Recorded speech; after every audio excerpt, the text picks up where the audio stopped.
Today we begin the sixth major event on our timeline of end-time events. It's the Millennial Kingdom for the Church. The Millennial Kingdom for the Church. Now, last time we were together, we looked at the second coming of the King of the Church when Jesus Christ came back at the end of the 7 years of tribulation, when He fought the Battle of Armageddon. And here, this sixth major event, He establishes what we typically refer to as the Millennial Kingdom.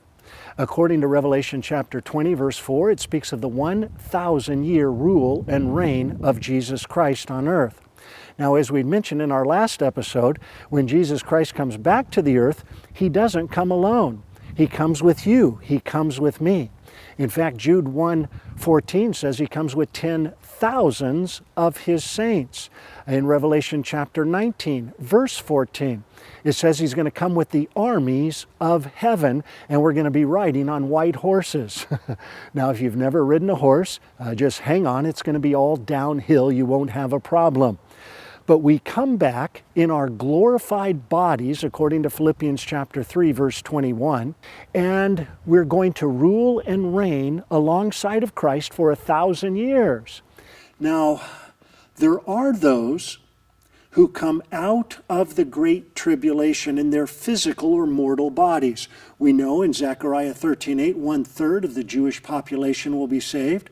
We know in Revelation chapter 7, verses 1 through 8, 144,000 Jews will come out saved of the tribulation.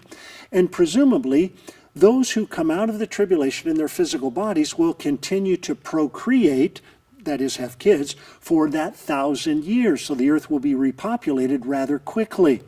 And you and I are going to be alongside Christ, ruling and reigning. In fact, in 1 Corinthians chapter 6, verses 2 and 3, the Bible says that you and I are going to rule and reign over men and angels. How amazing is that? And for you type A freaks, it'll be glory time to be sure. You're going to be large and in charge. Everything is going to be perfect. Shirts will hang from left to right, long sleeve, short sleeve, polo, the right color. The toilet paper will always come over the top, never underneath. It's going to be an amazing time to be sure. Everyone's going to be right-handed. Just kidding. My wife's left-handed, so I can say that. The point is, during this period of time, there will be forced righteousness. Presumably, no one will have a free will.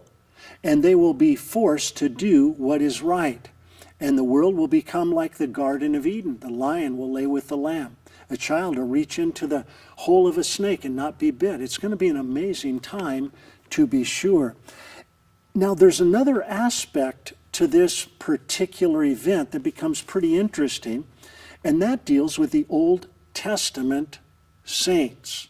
You say, well, Clark, how were the people in the Old Testament saved opposed to those in the New Testament? Well, they were saved the same way, by faith. Are you sure? Oh, yes. In Genesis 15:6, God said that Abraham believed God, and it was counted to him as righteousness. So Abraham was justified by faith. All the Old Testament saints were.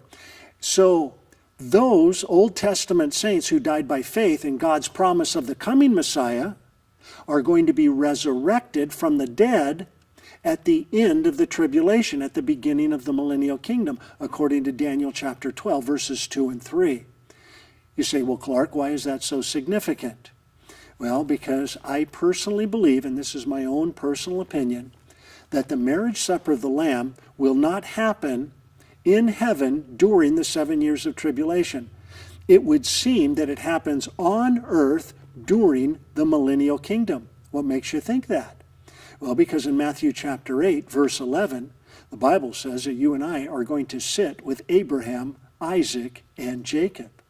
And that idea of sitting down is a Jewish euphemism for eating. So how can we eat the marriage supper of the Lamb unless the Old Testament saints are raised from the dead? Because they are saints. They're believers, we would say. You say, well, how were the Old Testament saints saved? Well, the same way we're saved, by faith. In Genesis 15:6, it says Abraham believed God, and it was counted unto him as righteousness.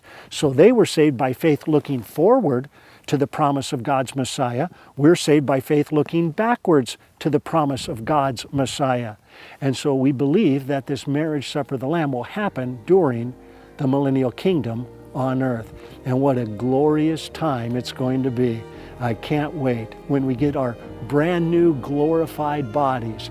And for those of us with more road behind us than in front of us, you understand what we're talking about. Well, that deals very briefly with this period of time called the millennial kingdom. Next time we're together, we're going to look at the seventh and final major event on our time frame, and that deals with eternity for the church. So God bless you, and Lord willing, we'll see you next time.